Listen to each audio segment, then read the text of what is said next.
Praise the Lord. அன்பானவர்களே, கர்த்தர் உங்களை ஆசீர்வதிப்பாராக. கடலூர் மாவட்டத்தில் போட்டிங்கில் இருந்து உங்களோடு கூட பேசுவதில் மிகுந்த மகிழ்ச்சி அடைகிறேன். ஒவ்வொரு நாளும் கர்த்தருடைய பிள்ளைகளை விதவிதமாக எங்களோடு கூட வீடியோ போடுவதில் மிகுந்த மகிழ்ச்சி அடைகிறேன். ஒரு மீன்பிடி துறைமுகத்தில் வந்து கர்த்தருடைய நாமத்தை மையப்படுத்தி இந்த இடத்துல இருந்து உங்களோடு கூட நான் பேசி கொண்டிருக்கிறேன். கர்த்தர் நல்லவர், பெரிய காரியங்களை கர்த்தர் செய்து ஆசீர்வதித்து கர்த்தர் நடத்துகிறார். நம்முடைய வாழ்க்கையில் நிறைய இடங்களில் நாம் பார்க்க வேண்டிய இடங்கள் இருக்குதுங்க. அதெல்லாம் பார்க்கும்போது கர்த்தர் நமக்கு ஒரு பெரிய சந்தோஷம், ஒரு மகிழ்ச்சியாக இருக்கிறது. கர்த்தருடைய நாமம் மையப்படட்டும். கர்த்தர் பெரிய காரியங்களை கர்த்தர் செய்வாராக. கர்த்தருடைய சமூகத்தில் ஒரு வசனத்தை உங்களுக்காக நான் வாசித்து கர்த்தருடைய நாமத்தை நான் மையப்படுத்த விரும்புகிறேன்.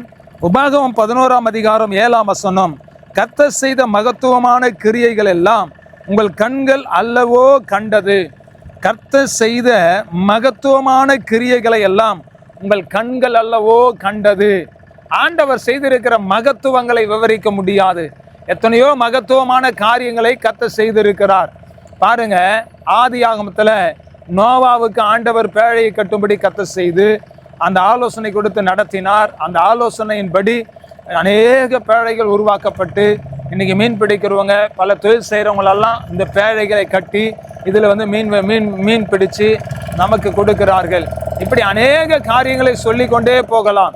கர்த்தருடைய நாமம் மையப்பட்டது. கர்த்தருடைய பிள்ளைகளை பாருங்க, இங்கே ஆண்டவர் செய்த மகத்துவமான கிரியைகளை நாம் நிதானித்து பார்க்கும் பொழுது ஆச்சரியமாக இருக்கிறது.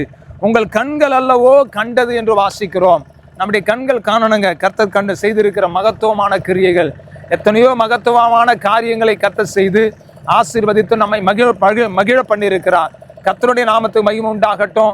தொடர்ந்து நீங்கள் ஜெபம் பண்ணுங்க, தொடர்ந்து ஊழியம் செய்யுங்க, தொடர்ந்து கர்த்தருக்காக ஓடுங்க. கர்த்தர் பெரிய காரியங்களை உங்கள் வாழ்க்கையில் கர்த்தர் செய்து கர்த்தர் ஆசீர்வதித்து மகிழ பண்ணுவார்.